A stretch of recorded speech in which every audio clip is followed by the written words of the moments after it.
Yo, happy Tuesday, everybody. How is everyone feeling today?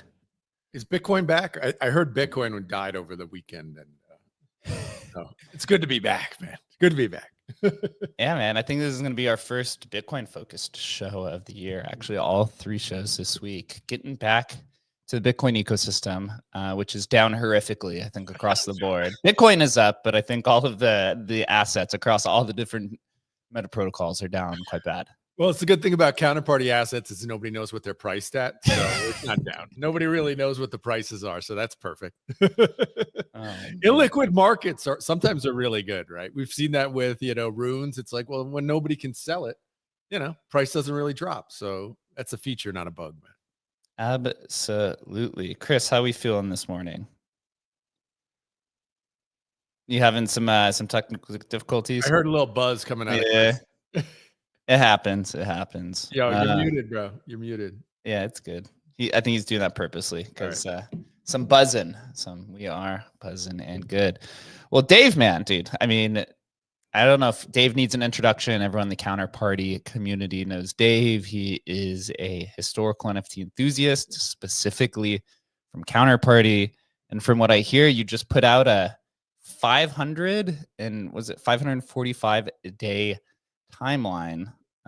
Dave, I'd love to first give yourself a little bit of an introduction, and then we'll dive into what you have put together, which I know is no easy work as somebody who's also put together tons of timelines from, because we all go back from the historical NFT community. Yeah, thanks, Jake. Yeah, it's been 545 days in the making. So I've been working on it since 2023, and it's a timeline that encompasses 10 years of research. And just a little background for me is I'm Bitcoin class of like late 2016, and one of the first kind of things I found when I got into this space was Counterparty. Couple months in for like researching things other than Bitcoin, and I luckily had some art in the Rare Pepe collection, so that's where I start. I start as a Rare Pepe enthusiast first and foremost, but since then, done a lot of other art, and recently, just the last couple years, just been really, really interested in Counterparty history. There's something about Counterparty to me. I don't know what it was. It started when I first saw the website, when I was scrolling through the altcoins on Poloniex in those days. But the more I learned about Counterparty, even to this day, the more I liked it. It just always seems super interesting to me. Yeah, I totally agree. For those who don't know, Emblem also started on Counterparty back in the day. So many good experiments from, early RWAs, from, the one-of-one tokens, to, I think there was some DeFi attempts on there as well, to just straight shitcoining attempts. Actually, Bittrex and a few exchanges actually listed Counterparty tokens that you could trade in a fungible way back in the day, but that all, I think, ended in 2019 or so. Yeah, I remember making my Rare Pepe, going to, it was either Bittrex or Poloniex, one of them, and going to buy the XCP to then send it to my Counterparty address so I could mint the token. So I remember those days. It was a different time back then, right, Jake? Yeah, different absolutely. time. Yeah, it was definitely a different time. Although I didn't find Counterparty until 2021, actually through Emblem, when Emblem was just absolutely going ham, and then to 2021. But let's dive into, your research. Like, what is this? I also pinned it to the top. What is who's the target audience? What is the goal, and why spend, almost 2 years putting this together? Well, it all started when I joined the crypto Twitter space, and I started to notice, I don't know, I grew up in, I say this in a way, I kind of grew up in crypto, or in Counterparty. It's kind of like my home. So anytime I saw something outside of it, I didn't really understand it, to be honest. Or if they did something that Counterparty already did, I was kind of like, what are you guys doing? But I noticed something first and foremost is that certain kind of, I don't know, people out there making timelines of early historical NFTs and tokens were kind of missing stuff that I knew very much existed. And the more that I looked around, I realized that the crypto community as a whole did not know what happened on Counterparty. And I saw a lot of that while I was there. And so I started, it actually started all with like a Counterparty forum post. I if you remember what that was, it's been, those have been archived recently, but there's a lot of history in there. But I went on a forum post and I was like, hey, I think the website should be updated with this and that. And then I kind of proposed this idea of like someone should make a community timeline of all of these historic tokens or projects or businesses that started on Counterparty. And it all just started with with a list of just like 10 things. I got influenced by White Rabbit 1111's article. And he went through like everything from Test to Spells of Genesis, Rare Pepe. And the more I looked, the more I found that there was a bunch more things. The list went from 10 to then 100 and now like 150 to it. Every time I found something interesting, there was always something more interesting after, in my opinion, that hadn't really been found yet. And the more I worked on it, the more I realized that no one had done this research yet. And I guess it just made sense that, I could look into it, because I knew some of these people. I had traded with some of these people in the timeline, or I talked with them. And I found that everybody in the community was super nice and awesome. And they always had something else that like, oh, did you hear about this, or do you know about this? And I just found the whole process exciting and fun. Functionality on and there's a top lot of of history there. I think at first I wanted to go and just research kind of 2014 to about 2018.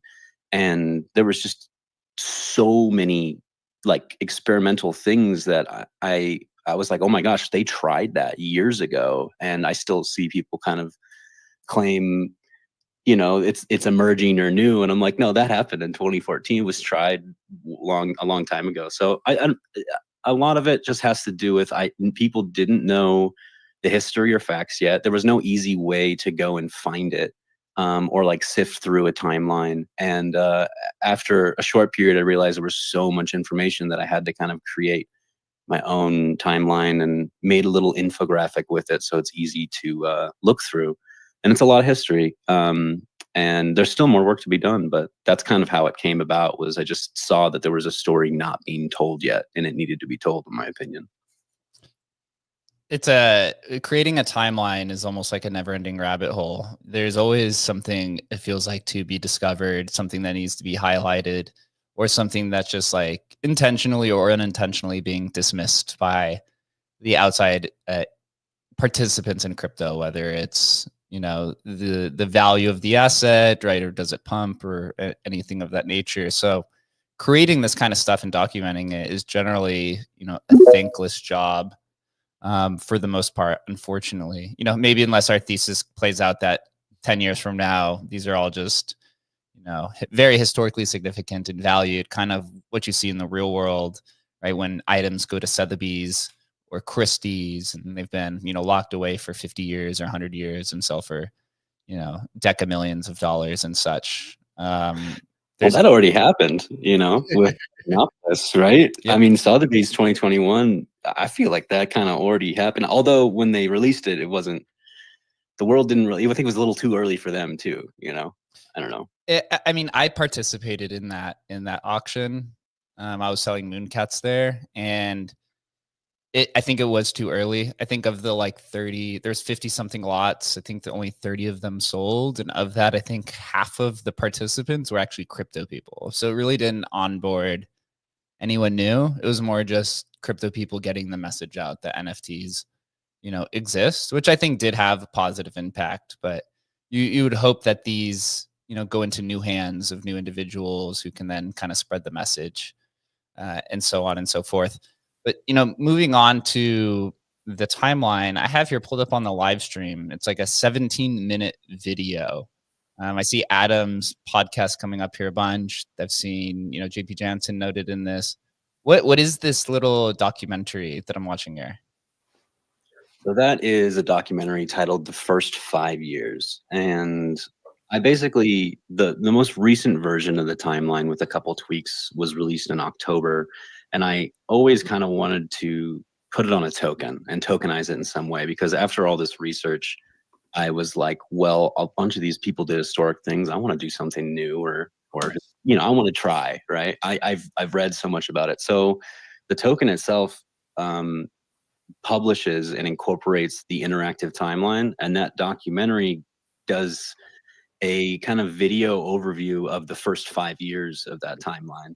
And I was just listening to, like you said, Adam McBride podcasts, Zero G interviews. I was watching old footage from, you know, 2018, the first Rare AF art festival, which, looking back from what I've told, was kind of the first in-person get together for NFTs. I might be wrong there, but that's the first I can find a record that it's pretty well documented.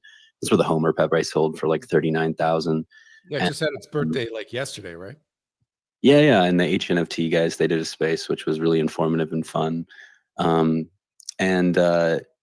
Yeah, so the documentary, it was just, I had all this media and footage, and I was like, you know what? I have a background in video editing, so I was like, well, why not just do like a found footage compilation of all of this like stuff, and then I can, you know, cut it up into small snippets and, you know, publish it and like show it on Twitter, because most people these days, they don't want to. They're like 18 minutes. I'm not going to do that, but then they'll doom scroll for 2 hours on their phone. So I just, anyway, I just wanted to put it in. I just wanted to portray it in a manner that it was easy to understand and you could just watch it.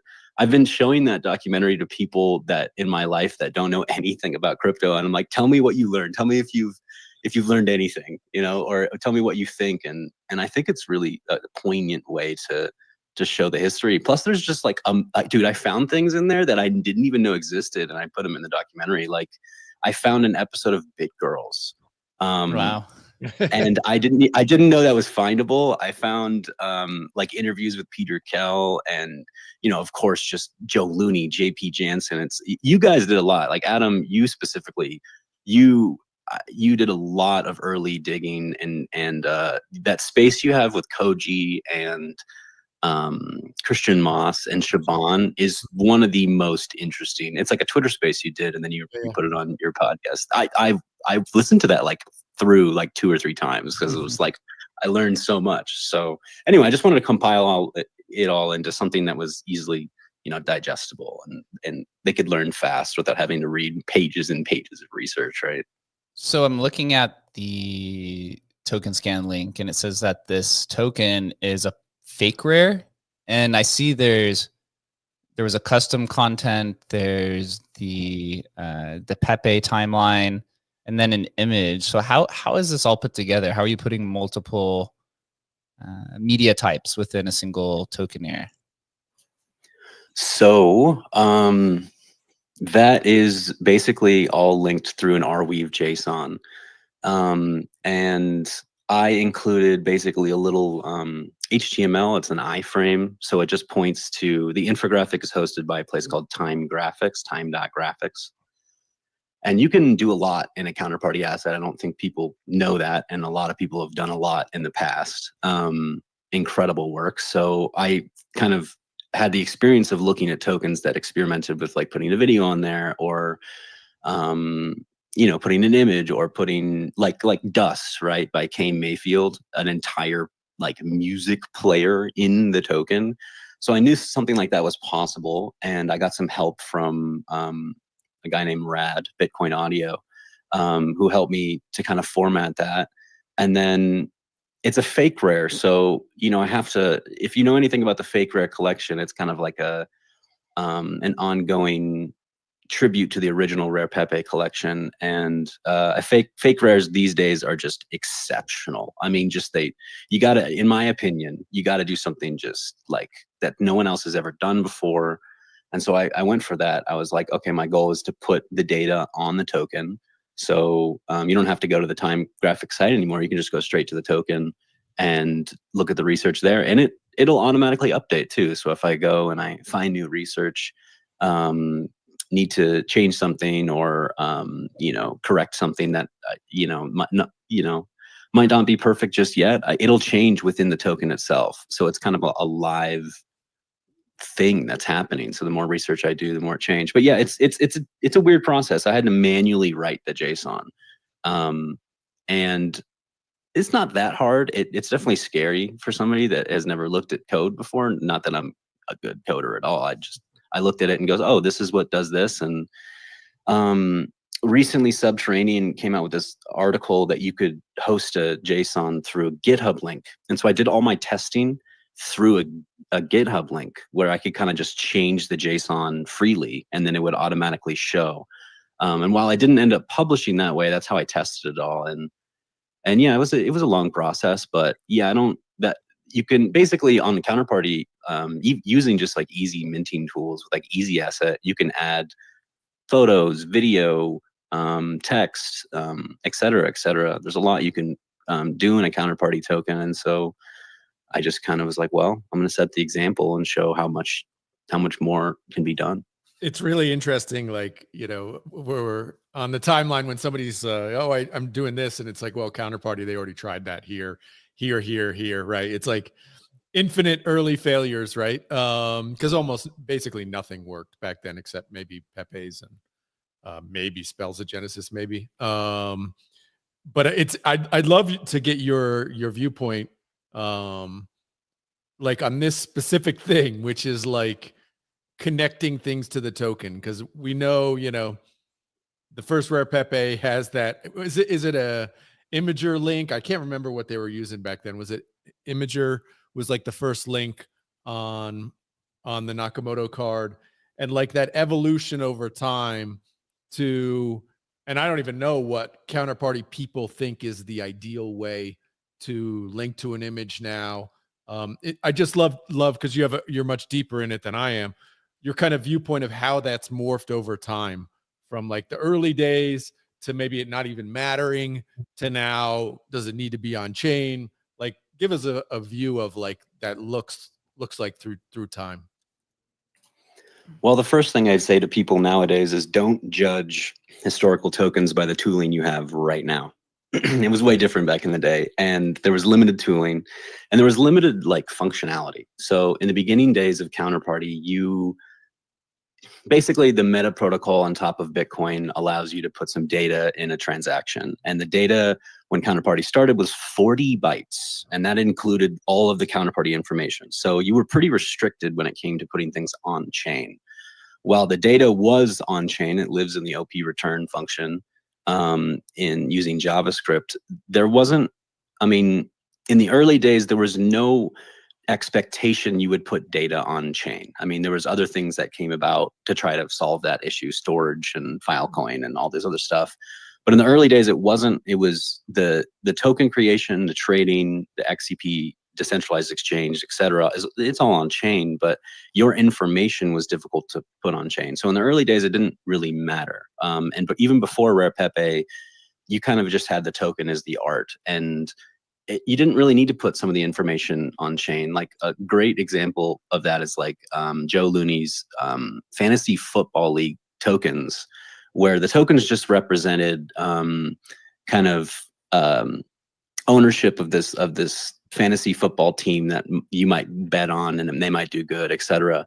But later on, it wasn't until like late 2014 that people started experimenting with the data, with that last kind of little bytes of data you could do. And the most exceptional case of on-chain data would be JP Jansen's Olga, because at that time, you couldn't really put a bunch of information in the description. If you use Counterwallet, there was this restriction of like, I forgot, I think it was like, I don't know, 50 characters or something like that. So you couldn't put this long base 64. And at that time, people were putting data about their tokens on something called Counterparty broadcasts, which you could put way more information on, hundreds of characters. And JP Jansen had this idea of like, well, why don't I put an image through a broadcast to represent Olga, and I'll do it in base 64, so it's immutable. And since it lives in that data, it can never, it's always going to be published.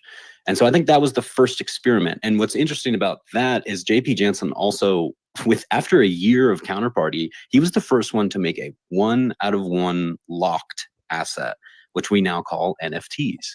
And in those days, that was the first time, like in the protocol, it was the first time anybody tried it. That's so it wasn't in it. Yeah, it wasn't in like the scope or span of things at that time.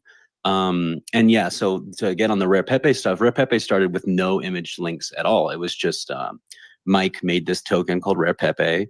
Then he put the image in a Telegram chat and was like, this image represents that. And eventually they developed a website, and Joe Looney got on to creating a wallet for just specifically for that collection.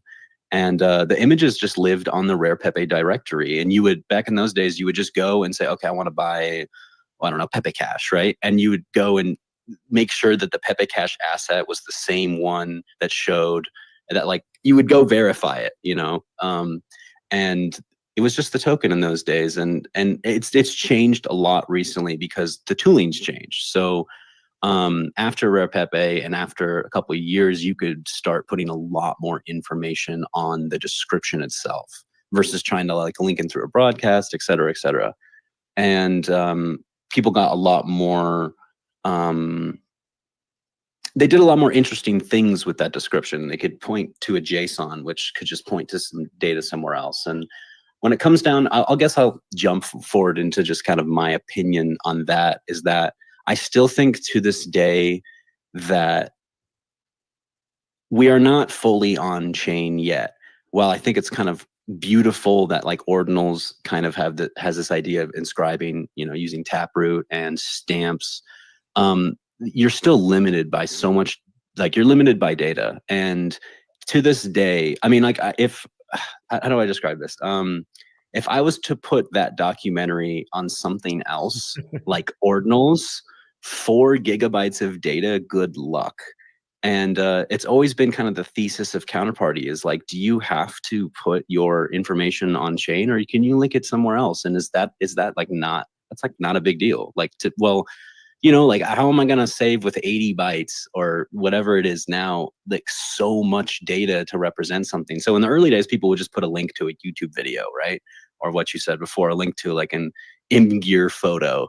And it wasn't, it didn't seem as big of a deal because at that time you had tokens that were just absolutely successful without doing it. So that didn't seem to be a point in those days, right? I guess that's where I come from now, is that I just, there's a lot of different ways to do it. And at the moment I have to link it somewhere else. Although when I did it, right, I published it using Arweave, and that cost me about $70 to put 4 gigabytes on there. And that seems pretty reasonable. And nowadays we point to Arweave links or IPFS. And now even like Skrilla just points to ordinals. So you can, in the description, you can just go mint an ordinal and say, hey, this is where the image is saved. And then I can represent this counterparty token with that ordinal link. So there's 1,000 different ways to do it. And I don't think any one is kind of better than the other. I think they're all really interesting. So Dave, I have here pulled up the timeline. I'd love to go through it because it is quite dense of timelines that I've seen. It looks like there's multiple areas here. I see one at the very top that's historical counterparty sales. And then there's token projects, historic tokens. And then you go down and it's commits in the GitHub, lead maintainers you have a timeline of, developed all the different upgrades that happened on Counterparty. And you go down, it's like literally continues down. Forks of Counterparty, different types of wallets, notable protocol updates, and proposed developments, dude. First and foremost, how do you even consider creating these categories? Because usually when you create a timeline, and I've created some timelines as well, you usually just put the project in like when the project was launched, right? Or when the token was launched. And really that was it. But here you have, 10 different categories. So how did it evolve from something simple to something quite extensive like this? Well, it started off with the tokens. And I found out pretty quickly that some of the tokens and some of the projects kind of were the first to do certain protocol functions when they came out.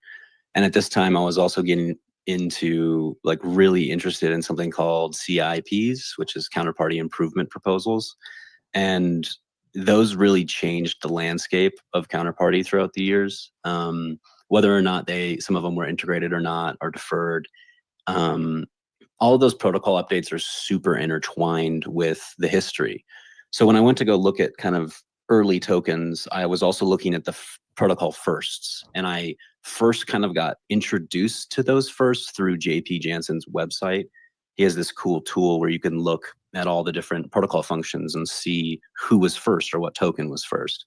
And so I think that the history of tokens and projects are like directly connected with developer updates. And what's cool about Counterparty is that all the proposed updates and et cetera were all public in the GitHub, and they have been for forever. So you can easily go through there, but not many people knew about it. The more I'll just say this again, the more I learned about Counterparty and all of its, the way it worked, and the more interested I was, and the more I realized that people didn't really know about it. I remember when I first started posting on Twitter, it was like, somebody's like, oh, unmaintained, nothing has ever happened, no developers, or like all these things where I was getting, I don't know, people were making fun of me, but they didn't know what was actually there. So I was like, well, why not, lay it all out on a timeline? That was kind of the original idea when I looked into the infographic. I was like, hey, I want to do all the historic projects and timelines on the top. And then eventually the historic sales, which are like the top tier sales that happened. And then on the bottom, you can kind of like compare that with well, who was the lead maintainer? What were the upgrades at that time? What were the proposed upgrades? And those Counterparty forks are pretty interesting. I mean, Monacoin is kind of regarded, I think, as Japan's first cryptocurrency. It was very famous at that time. And then Overstock.com, a protocol fork where Overstock, the company, saw what Counterparty was doing and says, hey, we want to experiment with this. Maybe we could do our, marketplace around this idea. I don't think it worked out because, Bitcoin fees got really high at that time, but I find that incredibly interesting. So I just didn't want to separate the projects from the developers. I think you kind of want to see them in tandem, right, at the same time. But yeah, there's a lot of the difference between kind of like historical projects and historical tokens is kind of a blurred line. If you click, you can go to the little tags and you can click to look at just one category, so the timeline isn't as dense and it's easier to kind of look through. But some of those historic tokens are also a part of historic projects. And some of the historic projects kind of have a plethora of historic tokens that came along with them, Spells of Genesis, Repepe, et cetera. So I try to organize it in a way that is somewhat intuitive from the data that I looked through over the years.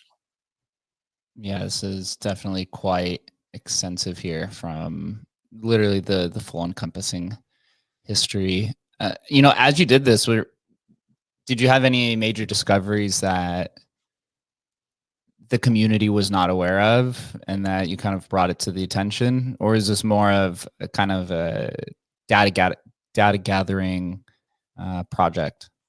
Well, before he answers, I'm sure, quite positive, when you put out like the first version, people were correcting you all the time. That I guarantee. Yeah, you got to add Doge Party to these forks. I think you missed that one on there. So I'll add my own critique.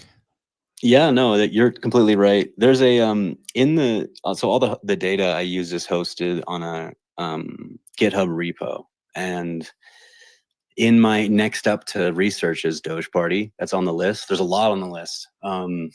I've found a lot of new things that I didn't know existed, but not everyone's really interested in them because some of them are kind of like the wallet's dead and holds 99% of the supply. So I'm not sure if in the early days people were interested because they're like, oh, this isn't liquid, or, I'm not going to be able to, buy it and flip it later. So why talk about it? But I didn't really care. Some early stuff I find interesting, like XCP Pinata is interesting.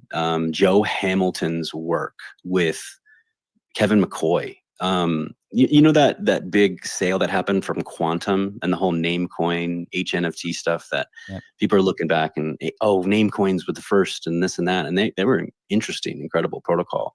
But Kevin McCoy did this project called Monographs, and that's where Quantum is a part of. And when I was looking through it, I saw that one of the tokens was on Counterparty, and it was a part of the Monographs project. And I was like, what? Like, I didn't even know that. Well, and then I found out Adam knew about it a long time ago, and because he did an interview with Joe Hamilton. Yeah. And that wasn't really talked about. It wasn't on any timelines, and I didn't know about it. And I was around, and there was a lot of tokens like that where it's like, why is this not like sought after? Why is this not also selling for millions like Quantum did? Because it's the same period, same project, right? So I just didn't understand why some of these, I don't know, I think some of these early projects are undervalued in that circumstance. But another project I found, a football coin, it's a perfect representation of a project that it's kind of like held by one person that's not really around, but they wanted to make this, like, they made assets where it was all soccer players from like the Premier Leagues and everything from, Ronaldo to Messi, right? And they made these tokens to represent all of them and kind of looked like it was going to be a trading card game. And it didn't really end up panning out, but I find those tokens to be so interesting. I don't really care that I can't get them. I think it's just like there's hundreds of them. And I was just like, what? Like there's these, soccer kind of trading cards on, Counterparty, which is on top of Bitcoin, and no one really knows about them. So there's a lot of projects that I found that either I found some new information for, or that I just had never heard of before. And there's a bunch more. I mean, What's scary, Jake, is that it looks so dense. It's going to get way denser. There's a lot more I haven't found. I followed the breadcrumbs enough to know that I don't know a lot still, and that's remarkable in itself, I think. Yeah, it makes sense. Tell me about this gap from, it looks like November 2018 to January 2021. So that's just the peak bear market after the ICO bubble. There's literally not one single project that was maybe one, looks like a stamp potentially, was created. Do you know what happened here? Why there was such a 2.5 year gap between projects being created, at least notable ones? Yeah, there's a lot to that. I lived through that, so I was there. In the future, to explain that gap, which is very significant, it means a lot. Excuse me. In the future, I want to explain that gap by showing the Bitcoin price, the XCP price, as well as the price it took for a Bitcoin transaction. So around that time, you had I don't know if some of us remember the whole Bitcoin Cash fork and the drama that came along with that. And that kind of happened right when I got into Rare Pepe. But during that time, Bitcoin fees for a single transaction went from less than 10 cents per transaction to like $50 per transaction. And at that time, the price points for these rare cards, Spells of Genesis, Rare Pepe, most of them were, they cost $1 or $5 or maybe $50 if it was rare. Some of them were rarer than that. But why would you spend $50 on a transaction to buy a card that only has a monetary worth of $10? And it just doesn't make any sense. And all of these kind of functionalities that were built on Counterparty to rely on the transactions became very expensive to use. And Emblem was there too. You guys had Cobalt C, and you guys eventually migrated to new platforms, Ethereum, etc.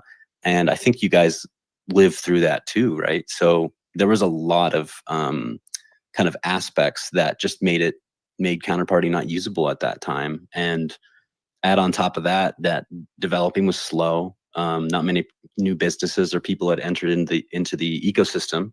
And I guess we could call that era the dark ages, right? But there was one person minting, and that was Rare Skrilla. He did that numeric asset you mentioned is a token that's a part of a Sound Money album. And he was kind of the main person that I would love to fill in. I've always wanted to fill in more projects from that era, but not many people are experimenting. I think a year went by in there where only 1,000 Counterparty assets were made, whereas previously there was, tens of thousands. And then after that, even more than that, with the whole resurgence of HNFTs in 2020, 2021. So a lot had to do with that. I think mostly price of the transaction is my best guess.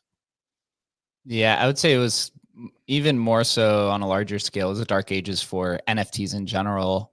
I know the Mooncat collection in 2019, I think there was like 70 that was minted. In 2020, there was like 3. So I think a lot of people just thought it was completely over for NFTs, and then they came roaring back, as we know.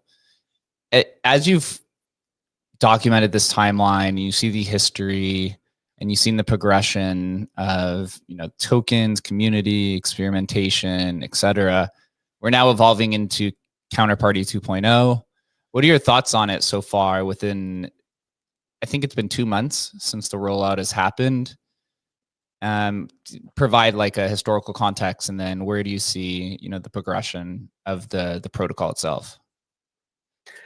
Well, I'll just say that at this point, it's strange to be a part of current affairs while researching old affairs. That's really strange to me. I've always, in the Counterparty world, I started out as just a simple user, and I just wanted to make my Pepe, and I wanted to buy other Pepes, and that was it. And now, kind of going through this research and seeing kind of the changes happening recently, I'm definitely excited. It's interesting. I'm happy. Adam Krellenstein, the original lead maintainer, guy who started the code, came back to the project, and he came back with modernizing it in a way that it can compete with ordinals and with, you know, all these other protocols out there. And so I'm super, super involved now in the GitHub. Not as involved as the devs, but I kind of keep an eye on it.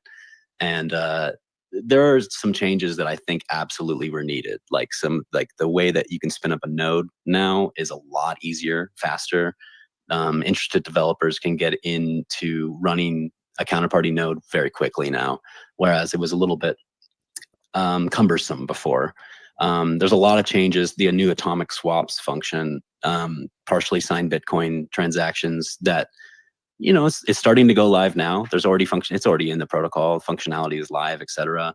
But that's the way that people trade ordinals on Magic Eden. So the modernization of how to deal with these assets now is incredible. And you guys were a part of that too, right? Emblem 2021. I mean, I think a huge part of the bull run on historic NFTs, Spells of Genesis, Rare Pepe, all of that is due to Emblem bringing it to Ethereum. That was a huge part of, you know, everybody was buying and selling on OpenSea in that time, right? They had a monopoly on the Ethereum market at the time. And if you had your Pepe on OpenSea, it would be seen by more people just because more people were interested in Ethereum at that time. And that, I think this kind of cross functionality or moving Counterparty assets around in different ways and doing different things with the new lead maintainer, Adam, is going to skyrocket. I think that's going to be super interesting to watch. I think there may come a time in the future where, because right now, if you get into Bitcoin, you might be convinced that ordinals are the first NFTs on Bitcoin, right? And I laugh. That's funny to me. But in the future, you might just go on Magic Eden and there's ordinals and Counterparty and Ethereum, and maybe a couple years from now, people will just be like, yeah, of course. It's, you know, they're going to judge the past by the current infrastructure. And I'm really excited about that. There's a lot of market cap in Counterparty. I mean, like Rare Pepe's alone is just the last sale price is $500 million of market cap. That's incredible. So it's there. It's ready to go. The fire is slowly growing. But I'm excited. Before we jump to Dogfather, give me your impressions, and because you've studied this. So the current kind of, I don't know if you want to call it a battle or in the community between, you know, the fork of Counterparty or whatever you're going to call what J-Dog's doing and existing Counterparty. Has that happened in the past? Have there been instances of that happening in the history of Counterparty, or is that kind of the first time it's happening, where you've had like a contested fork? I think it is the first time that that's happened in this manner. I kind of wanted to wait for this kind of to all blow over a little bit, because that fork affected a lot of the people around me very closely and personally. And I have my own thoughts about the situation, but I've kind of recently, you know, I guess, well, let me answer your question. There have been forks before, but Monocoin wasn't really like a contested fork. It was kind of like, hey, we love this functionality, we want to do it our own way. In Counterparty, people were like, hell yeah, like we love that. The code is always there to fork. You can take the functionality and do something you want with it. It's going to take a lot of effort and time, but you can. It always has been an option. And I don't know. I don't really want to comment too much on the recent drama, because it's strange to be in the middle. There are some aspects of what J-Dog has done that I actually respect, and while I might not make the same decisions he did, I respect that he is free to do so. On the other side of things, I think like certain things that Adam has done when he's came back, I didn't fully agree with, but most of what he's done, I very much agree with. So it's weird to be in the middle here with his researching it, because it's not like a clean cut, you know, I'm on this side or that side, but I respect both sides very much so, because both of them, Adam and J-Dog, they both have a really high respect for Counterparty and what happened. And so it's hard to like, I'm not really one to hate or get mad. I was definitely frustrated at first with some of the things, but Counterparty all lives on chain in the transactions. So it doesn't, in my opinion, through my research, it doesn't really matter what people do and the politics on top, because it's all going to just be there. And even if every counterparty node somehow magically wasn't around anymore, within a couple of years, you could respin them up. So it's not really concerned too much long term, but it definitely was a big deal. It had never happened before, but it was still interesting the way it played out. And I'm waiting to write about it because I lived through it and I was very much a part of the discussions, etc. So I'm waiting a little bit to kind of let it all, the wave crash and roll back, and then I'll go ahead and write about it. But yeah, there's a lot to be done there. There's a lot to explain. And it just takes a while to kind of solidify in history before I can kind of tackle it all. I don't want to like write about it instantly and make someone mad, right? What's up, Dogfather? Yeah, GM. Yeah, props to Dave. I mean, this is really outstanding research. I mean, I did like 5% of you, and I was proud of mine. Then I saw what you were doing. I was like, what the heck? I mean, this is amazing. So we had some convo about, Satoshi Dice. So really appreciate it. Also looking forward to what you do on Doge Party, because funny enough, if you compare Doge Party and Counterparty, then even though Doge Party started, a few months later than Counterparty, you find earlier tokens with links to artwork compared to Counterparty. So that's what I found pretty amazing. But now a question to you. So because you're way closer to the situation right now, what is the probability that the marketplace like Magic Eden will actually list counterparty assets like Rare Pathways? So let's say until the end of this year, what's the probability? What do you think? Well, I'm not the person to ask for that. I've been wanting and waiting for the same thing you have for many months now. The functionality's there. I think if I was Magic Eden right now, I would be waiting and kind of looking at marketplaces that do it already. And that's what Horizon Market, Firemint, what's the other one? Fairmint. Other marketplaces have kind of picked up and started using this atomic swap integration. I know Joe Looney is planning to add it to Rare Pepe Wallet. I've heard rumors of that. And so if I was Magic Eden, I'd just be kind of waiting and watching and seeing, okay, is this working out on other platforms? Is there interest in it, et cetera, et cetera. But it's weird to me because it's a kind of double-edged sword in my opinion, because what happened when Pepe's and Counterparty assets got on Emblem Vault was you saw this huge, massive arbitrage happen. People weren't really aware of the data on XCP, the decentralized exchange data for trading for things like Pepe Cash and XCP. And then the new traders weren't really aware of the dispensers data. And so there was a lot of just crazy swings that happened. I remember it was like a 2-week period of like, what the heck is going on? And there was a lot of renewed interest in it because of that. So I'm really excited for that. I think it will happen. I don't know the probability or the time range. I think it will eventually. And it might eventually happen when, Magic Eden isn't like the main. It's kind of Magic Eden's now the open sea of 2021. They're like the main place to be. So I'm not sure how it'll all play out, but all I know, and this is my kind of pet peeve, is that I want if Counterparty gets on Magic Eden, there's really got to be a way for people to see price history in an easy manner. And I remember in 2021 when Pepe.WTF came about by Al Fernandez. That was like the place I went to go see data, because it was the first website that conglomerated all of the data together.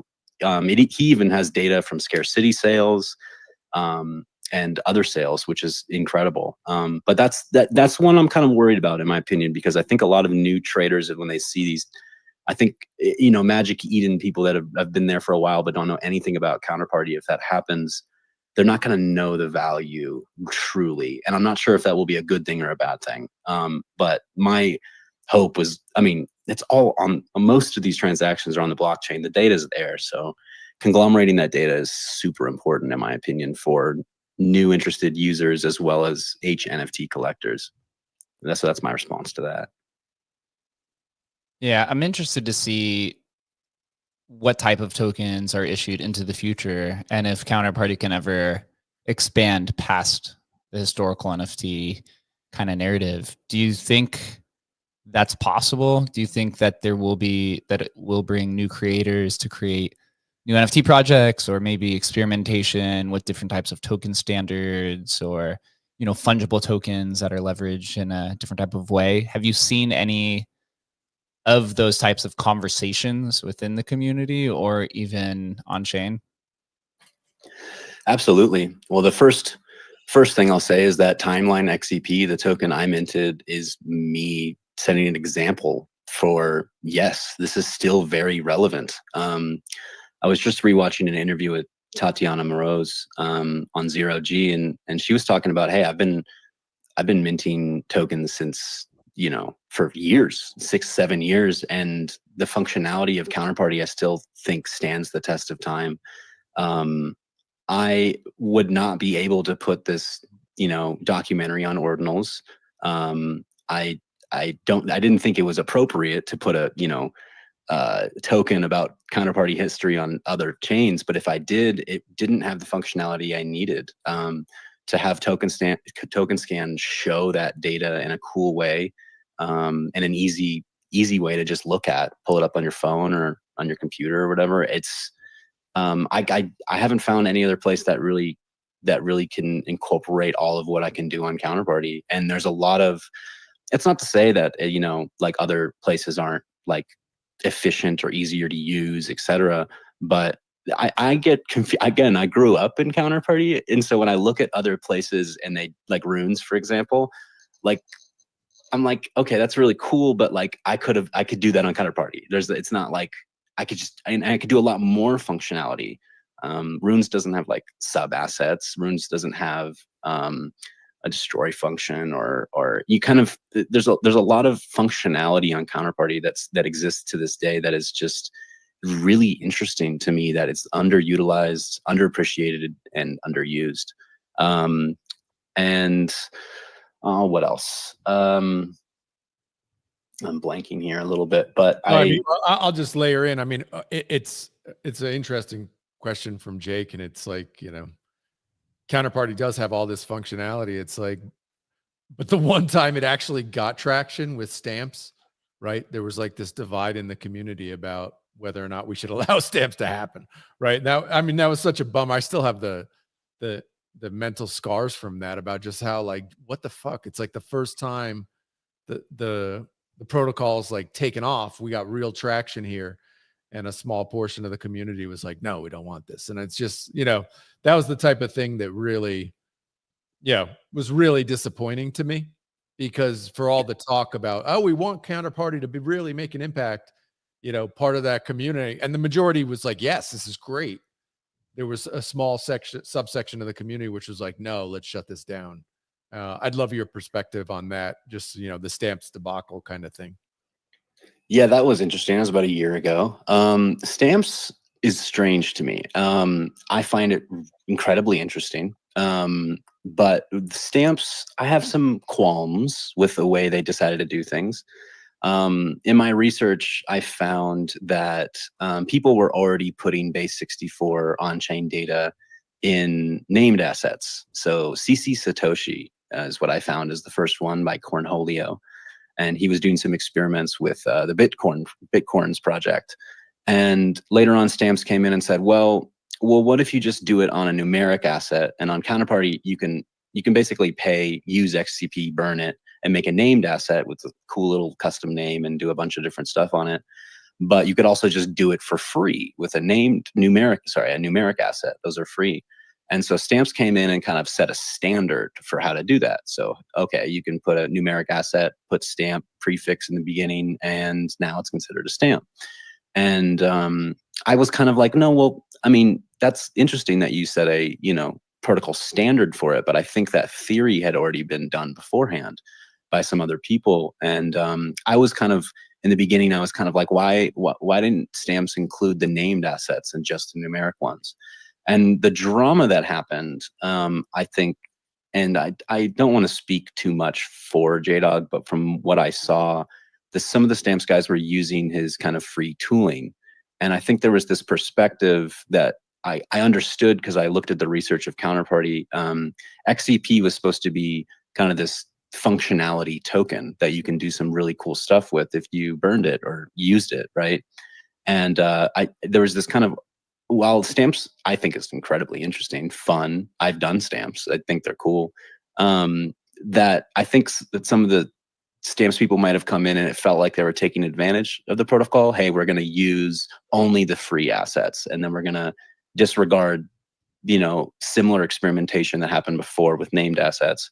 And then some of the developers, I think, on this were relying on JDog's free tooling, his API on what was XChain before, but now it's called Token Scan.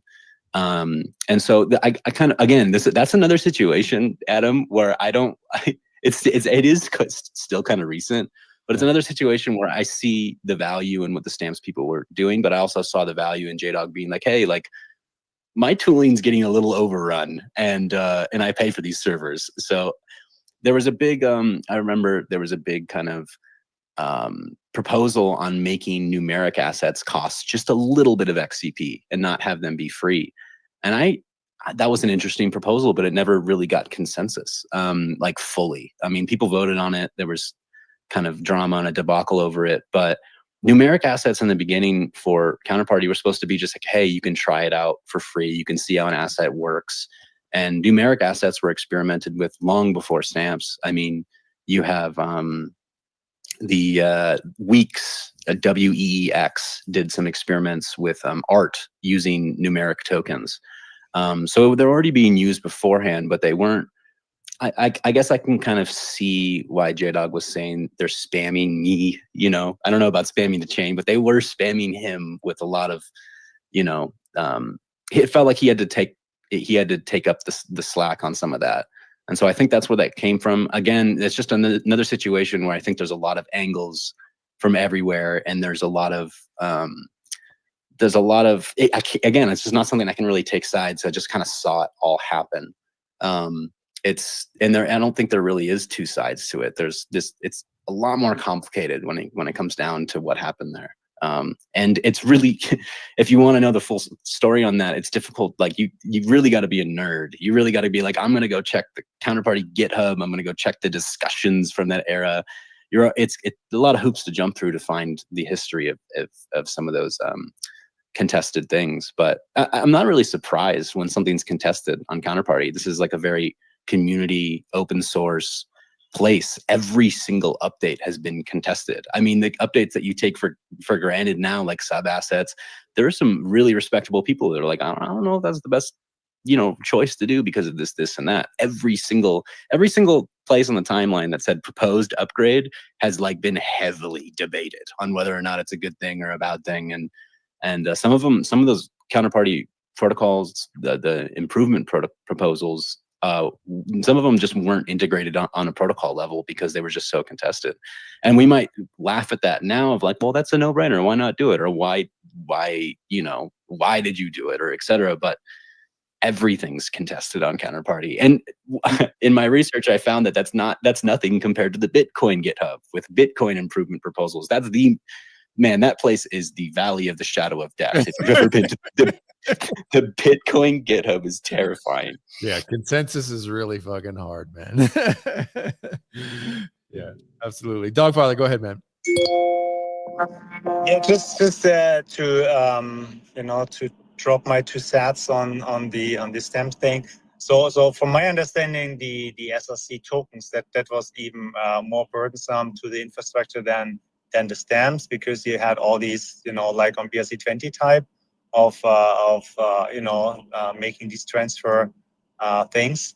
But maybe another dimension I would like to pinch Dave's brain a bit is when I looked first at the Counterparty wallet, I was like, what the heck is this betting button doing? Because nobody was using that. And I was like, that's laughable. I mean, why would you do betting? And then, we saw with polling markets and others what was like really going on in the betting market. So probably Counterparty was, again, too early with some things, because I mean, the betting market is like huge, but probably the tooling was not, ideal for for the masses and they were too early. So would really love to know more about that, because when I arrived into the community, so the betting was bad, basically that. But was there a time when betting was, you know, used a bit more frequently?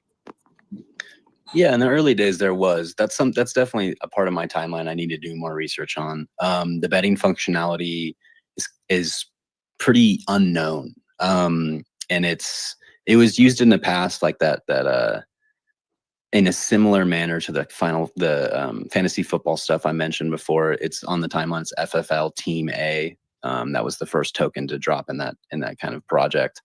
And Counterparty experimented with some interesting stuff. I hear a lot of so betting was one of those functions.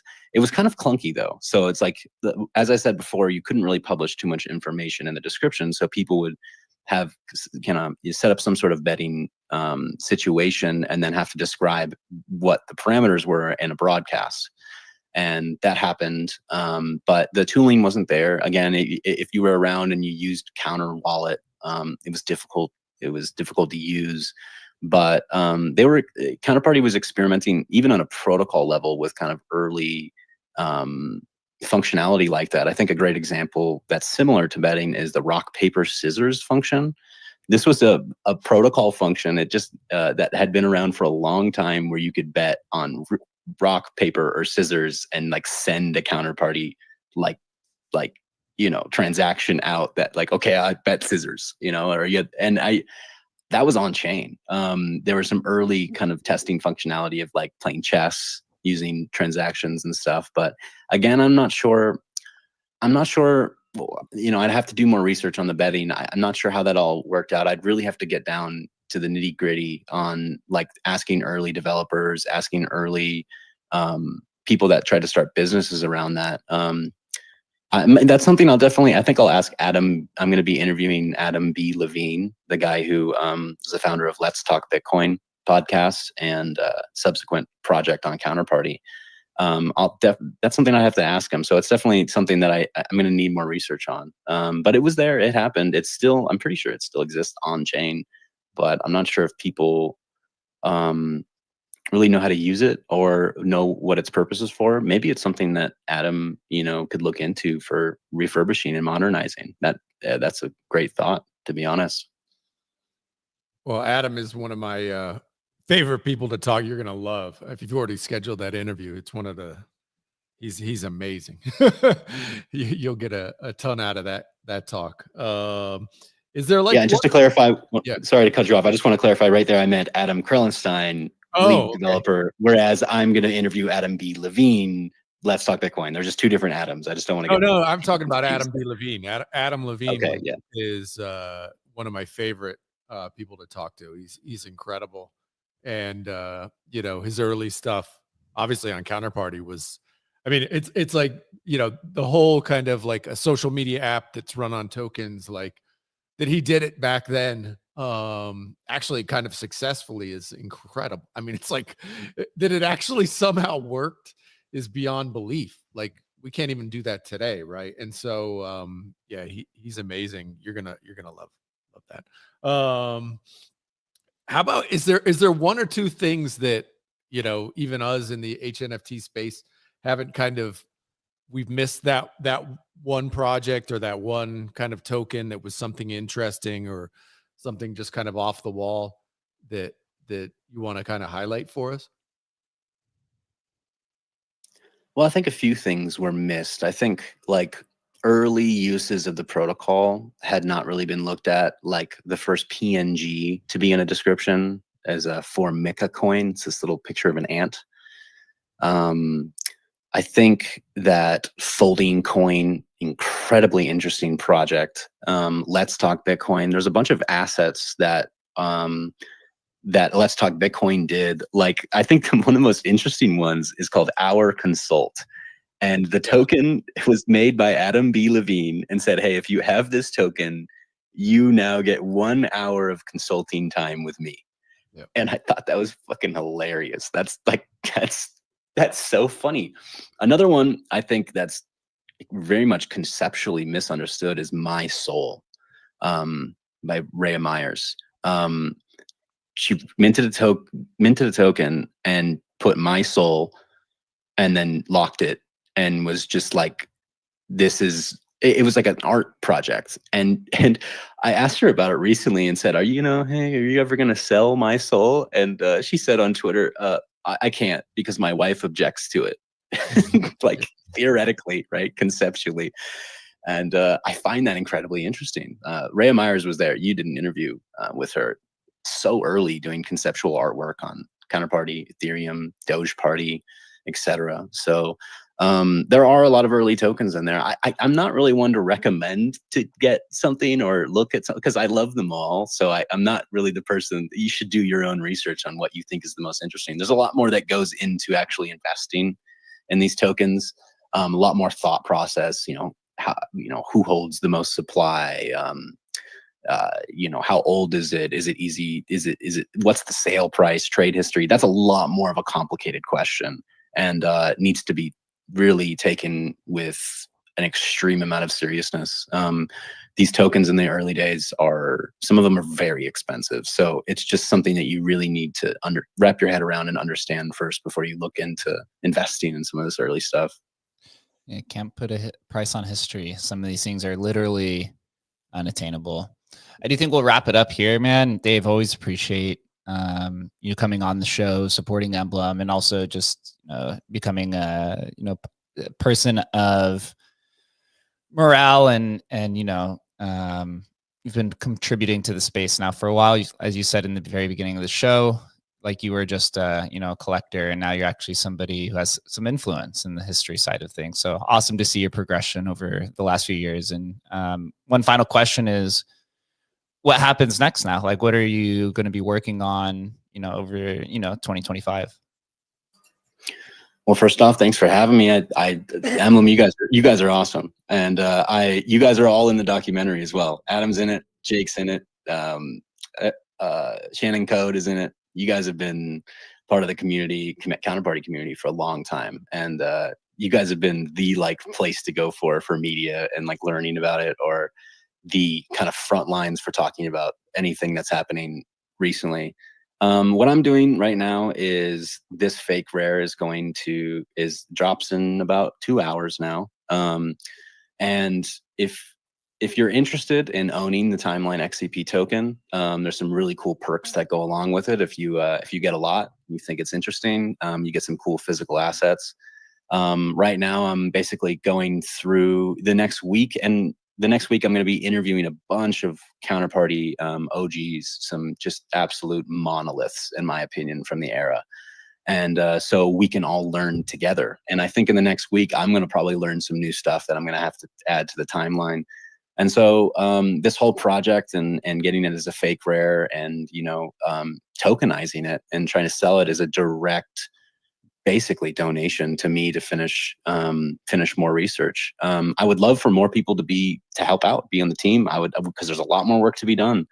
And as this fake rare Timeline XCP drops, I'm going to be going to an event hosted by Tatiana called the Counterparty at the end of the month in Miami, and speaking about some of the history, presenting it visually, and et cetera, et cetera. So in the future is just me.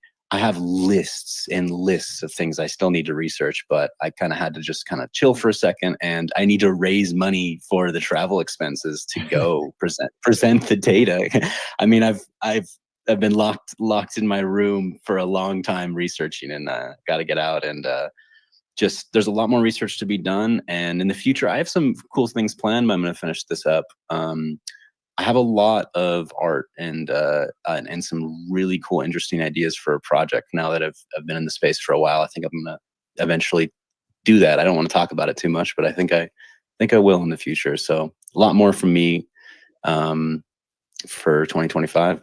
Well, congrats, man. It really is. I mean, it's the definitive Counterparty timeline. So congrats on that. We all recognize the incredible level of effort to do that. So yeah, good work, man. Appreciate you.